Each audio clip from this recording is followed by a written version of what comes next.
for October 20th. Let the record reflect that we have all three commissioners present. And we have one hearing item, item number 8.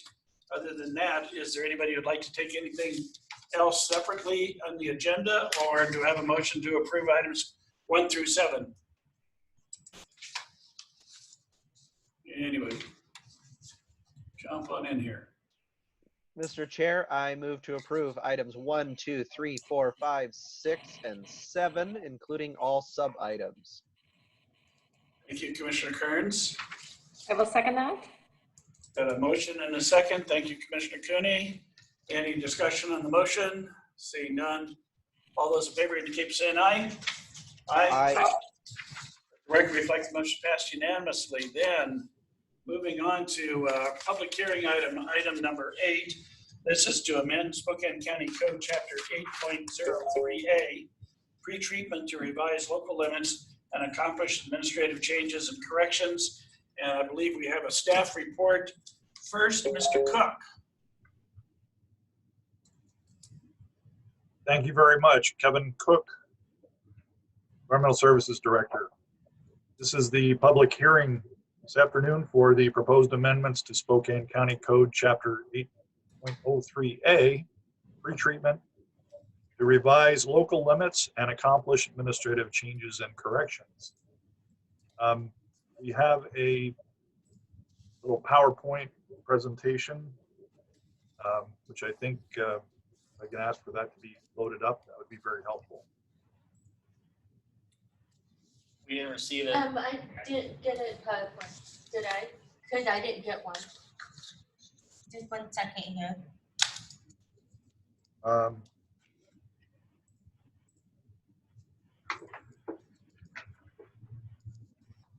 Last week's. Okay, just Don't 1 have second. that, Gene? Hold on one, Kevin. The I one from think it was last week. forwarded on Tuesday of last week. Need this one. Just email to Kevin. I mean, well.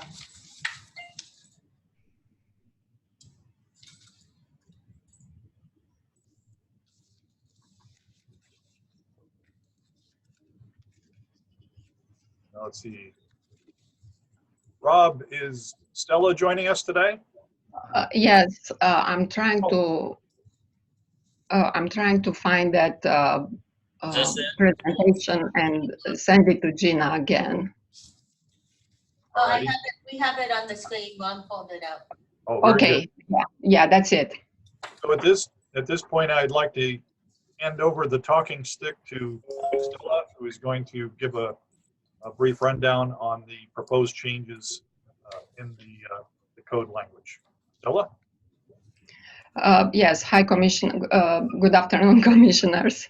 My name is Stella Matei-Roli, pretreatment engineer with Spokane County Environmental Services. So the summary of our proposed amendments are on the screen, and if adopted, the amendments to Chapter 8.03A will accomplish the following. Revise local limits.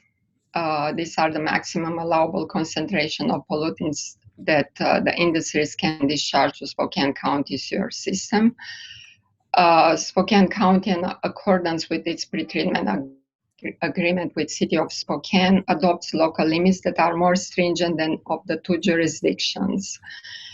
And the city has adopted new local limits effective January 26, 2020. And some are more stringent than the county's current local limits. Spokane County has issued wastewater discharge permits to 8 businesses, and 2 of the permit holders will need to modify their wastewater pretreatment systems to comply with the new local limits. Currently, the businesses are in the process of upgrading their systems. Yes, this table shows comparison of the existing local limits to the new proposed local limits. The changes are shown in bold font, and as you can see, 4 of the pollutants have been eliminated as local limits, and 9 of the pollutants are more stringent than the current ones.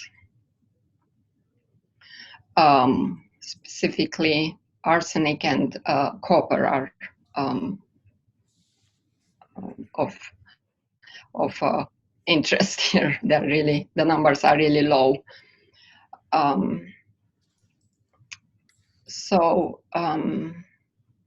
I guess if there are no questions, we can move to the next page. Thank you. Other proposed amendments are administrative changes and corrections. We want to incorporate language from 2012 EPA Region 10 Model Pretreatment Ordinance. The current code is based on the 2008 EPA Model Ordinance. The new language adds more clarity to the code and introduces 2 new sections.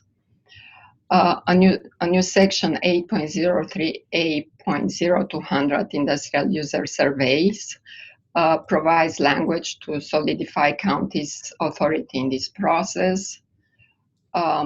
New language has been added to section 8.03A.0201B, specific prohibitions, to include prohibited discharges due to new EPA regulations, and revised permit fees in section 8.03A.1401 pretreatment fees for equitable cost recovery. And these revisions are permit application fee is revised from a flat $500 flat fee to $1,500 for the first 25 hours of staff time to process the application. Time in excess of 25 hours will be charged at $60 per hour to a maximum of $4,000.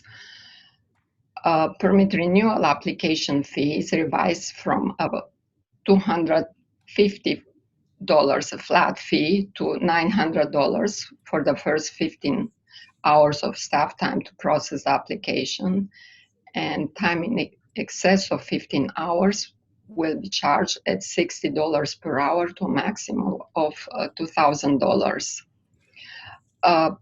Permit fees have not been revised in 11 years. And also I want to mention that the permit renewal application fees assessed every 5 years. And in the end, minor edits throughout the code for clarification and corrections of typographical errors.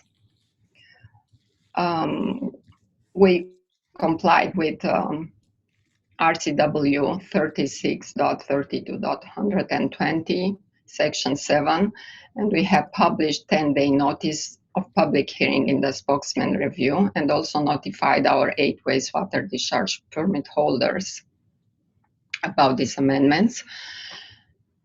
And in conclusion, we recommend the adoption of amendments to Spokane County Code Chapter 8.03A pretreatment effective November 1st, 2020, as set forth in Exhibit A of the resolution.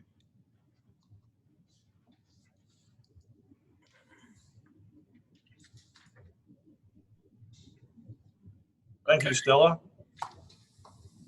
Go ahead, Kevin. I would ask the board if they would have any questions relative to the presentation. Any questions, either Commissioner Kearns or CUNY? Doesn't look like it. We're good. Okay. Any more presentation, Mr. Cook? That will conclude our presentation. Thank you. Okay, so this is a public hearing. So I'm going to go ahead and open up the hearing for anybody in the audience or on the Zoom lens that would like to provide any testimony on hearing item number 8. Second call for anybody wanting to provide any testimony on hearing item number 8. Third and final call. See, nobody wanted to provide testimony. I'm going to close the hearing. Look to my fellow commissioners for direction. Mr. Chair, I move to approve public hearing item number 8 as presented by staff. I will second that. I've got a motion and a second to approve hearing item number 8 as presented by staff. Any discussion? Seeing none, all in favor, please say aye. Aye. Let the record reflect the motion passed unanimously. Thank you, ladies and gentlemen. That then completes all of the items on our legislative agenda.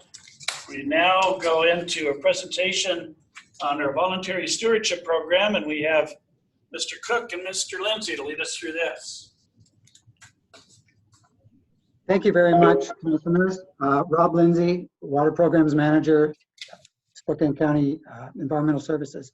Today I have the pleasure of introducing Walt Edelin and Doug Phelps, Water Resources Manager and Agricultural Liaison, respectively, from the Spokane Conservation District.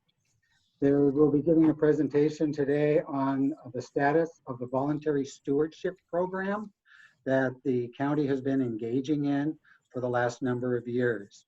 This is a program, it's essentially a volunteer program working with representatives from the agricultural community to develop a comprehensive plan to implement largely non-point source pollution reduction activities in our agricultural areas. It's essentially a process that is being engaged as a way to, as an alternative to developing critical areas ordinances for agricultural areas. As part of this process, the Conservation District is overseeing a work group that is comprised of interested stakeholders in the community, and the Spokane County Board of Commissioners has authority to authorize that work group. There has been a process in place where the Conservation District has advertised for these positions, has received applications and so forth. And they have periodically updated the work group over time and have come to this board for authorization to do that. I currently have prepared a resolution that attaches to the most recent memorandum from the Conservation District, and that will be coming forward for your action likely at the next consent agenda meeting following this briefing. Following the presentation, also I believe Doug Phelps will be providing a higher level status report on what's going on in the voluntary stewardship program at this point. So at this time, unless there's any questions from the commissioners, I will pass it over to Walt Edelin at this point of the Conservation District. Any questions for Rob? Doesn't look like it, so. Okay. Well, thank you very much, Rob. I appreciate that introduction there.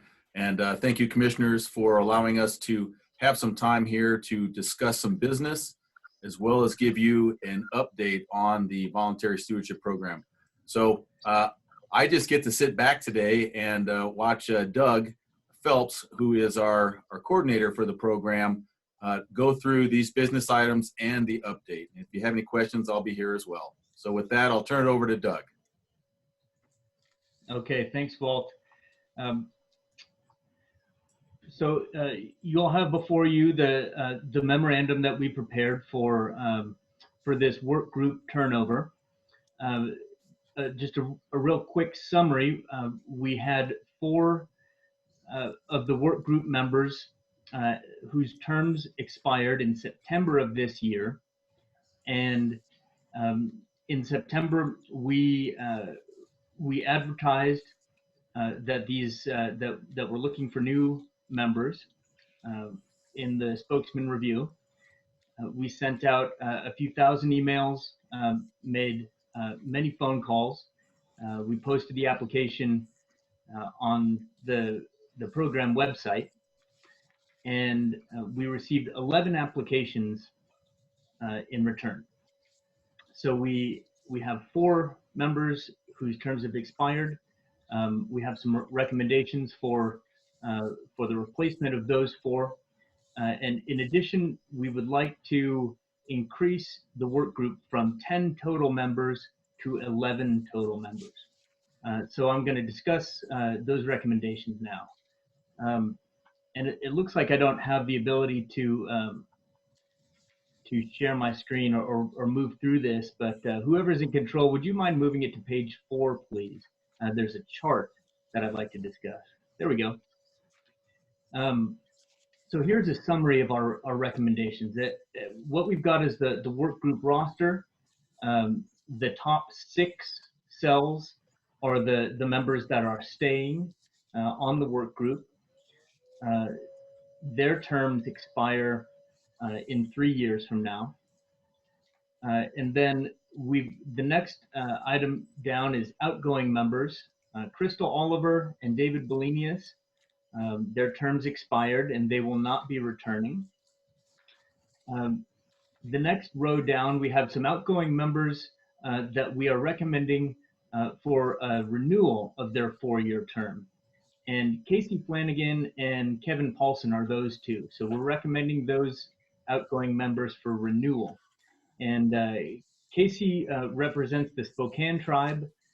She's also a fisheries biologist, and so she has valuable input for the environmental critical areas that VSP is tasked with protecting.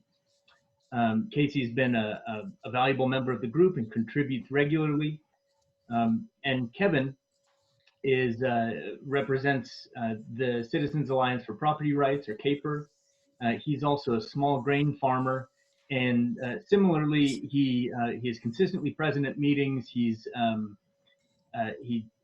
provides valuable input, and he's opened up some avenues for some of our outreach objectives, and helped me get some speaking engagements around town. So those are the 2 recommendations for renewal. I'd like to move down, spend most of the time on our recommendations for new members. We received those 11 applications, and at the very bottom row there, you can see our recommendations. Adam Powell, Matthias Sapp, and Bill Browning. I'd like to talk just for a moment about each of those 3.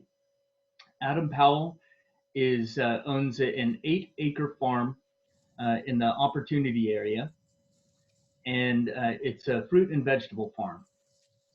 The reason that those are really the 2 reasons that Adam is really applicable and would make a valuable member of our group.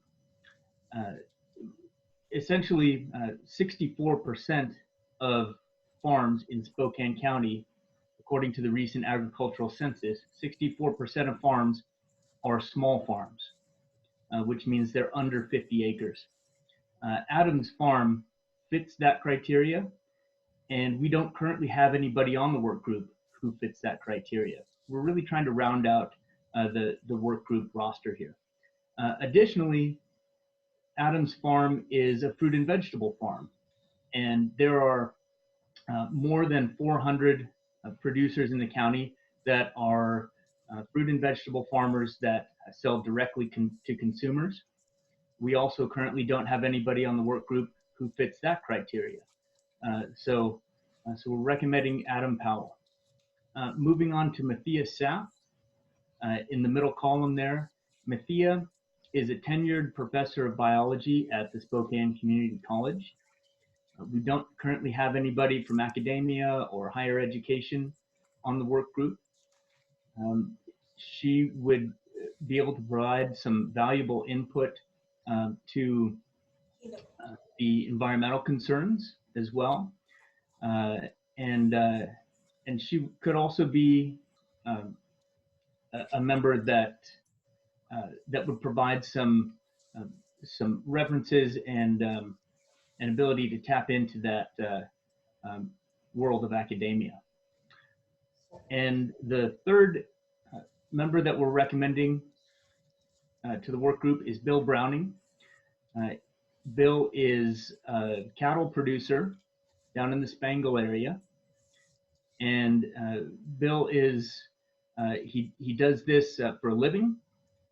And he's also concerned about environmental issues. He would like to make, he would like to improve the quality of the land that he operates his ranch on. And so he can speak to both sides of what the VSP is concerned with. Those two things being agricultural viability and environmental critical areas. Bill is interested in both.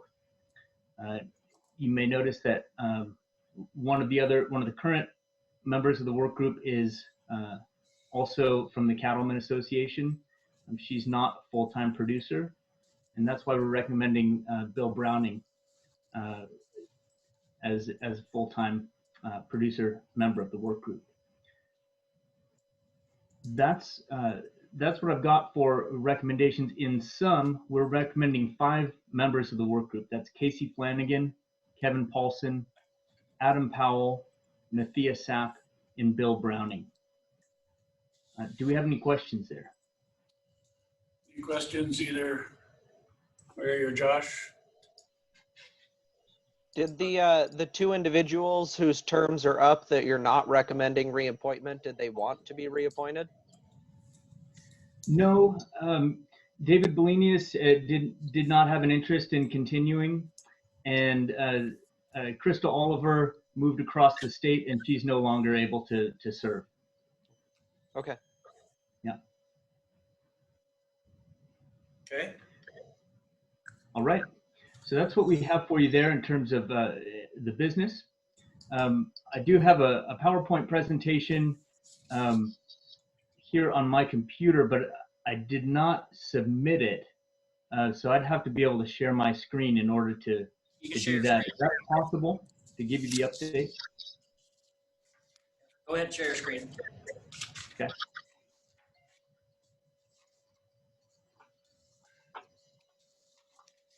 Okay. Here we go. Can you see this? Yes. Okay. So the Voluntary Stewardship Program hired me as the agricultural liaison. I work for the Spokane Conservation District. And I presented to the board 1 year ago on the status of the program. So this is just a quick update on where we're at. I'll just run through this in about 30 seconds. In 2011, the board here opted the county into VSP and named the Conservation District as the lead entity. In 2016, the work group was approved. In 2018, the work plan was approved. In 2019, implementation began, and we're now a year into implementation. And then the news here is that in 2021, we have a 5-year report due in April. And so my brief presentation here is going to be some of what's reported in that 5-year report. So we have a number of benchmarks that we have written into the work plan. Conservation is a big umbrella. We have a number of conservation benchmarks. We are meeting all of those requirements. And something I'd just like to highlight here is livestock projects. So this is just one type of, conservation project that we do. What you're looking at here, before we implemented the project, there was this barn on the left. There's a muddy paddock on the right. And what happens there is if a paddock is not constructed properly with the right grade and the right material, when it rains or when it snows, that area can get muddy, and eventually that mud and manure run off into the streams and ponds and wetlands and other waterways, causing problems downstream. And so after we did this project, we worked with the landowner. It was a voluntary project that they wanted to implement, and with them on getting the proper slope, putting the proper material down, that being gravel in this case, and and address that erosion, mud, and manure runoff problem. Something I'd like to point out here is that the Conservation District was recently awarded a $1.75 million grant from the Department of Ecology. And this is the type of opportunity that we are constantly looking for and applying for. So we were awarded this grant. We have others in the pipeline. We're being considered for another grant, and we have one that we're currently writing. And so these types of grants are how we help achieve the conservation objectives. What was the cost of this paddock improvement? It's about $10,000. Okay. Thank you. Sure. So the second of the three benchmarks that I'm going to talk about today is outreach. So we have a number of different outreach objectives. Something I'd like to highlight here is called the South Spokane Farm Corridor. You can think of this group of farmers like a Green Bluff, but south of town. So it's a group that gets together and they have an association that they network with other farmers. Most of them have farm stands where the consumers go directly out to the farm and buy their groceries directly from the farms. They engage in marketing and branding and cross-promotion activities to promote that group of farms.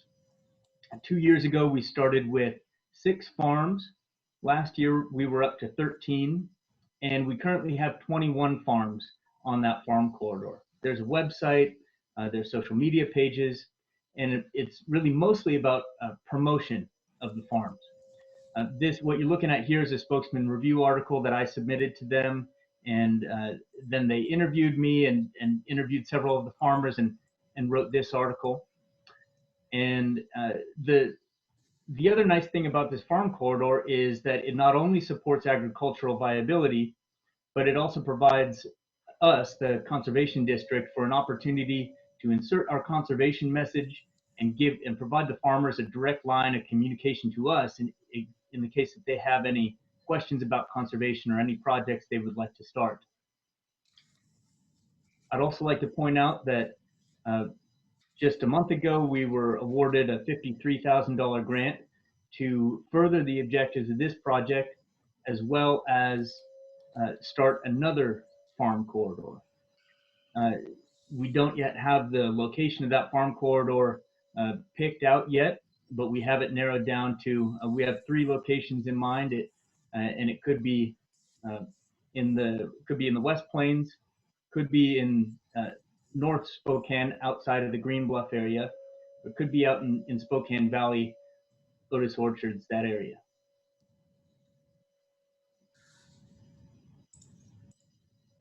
And the third and final benchmark I'd like to mention, agricultural viability. This one really ties into the other 2. And what I'd like to highlight here is that in the last 2 years, 2019 and 2020, the Conservation District, through the application and award of these different federal and state grants, we've leveraged those dollars and have awarded local farmers and landowners over $3 million as incentive and to offset costs associated with implementing these conservation activities. And so this is one of the ways that we really incentivize our program and get the message out there for these folks. And that's all, folks. Do you have any questions for me? Any questions for Doug? There. No, I can just say thank you. That was a really great presentation. It's really interesting to know all that the Conservation District is doing. Good. Glad to hear it. Thank you. Very good. Okay. Thanks for having me. Thank you. So that's the only presentation we have for this afternoon. We do have an executive session, I believe. For that executive session, we'll have our senior management team to include Mark McLean, and that'll be it. And for how long do you think we'll be in the session? 15 at most. 15 minutes? Okay. So with that, then it is now, Oh, you probably want action to sign a letter? okay. It's now 2:30. We'll be in executive session for approximately 15 minutes. When we do come out of executive session, I do anticipate that there'll be action taken. So we'll come out at 2:45. If it extends beyond that, we will notify the public as to how much longer we will be. So with that, then everybody else is excused to leave, other than Jerry, Josh, and Mary. Thank you. Thank you.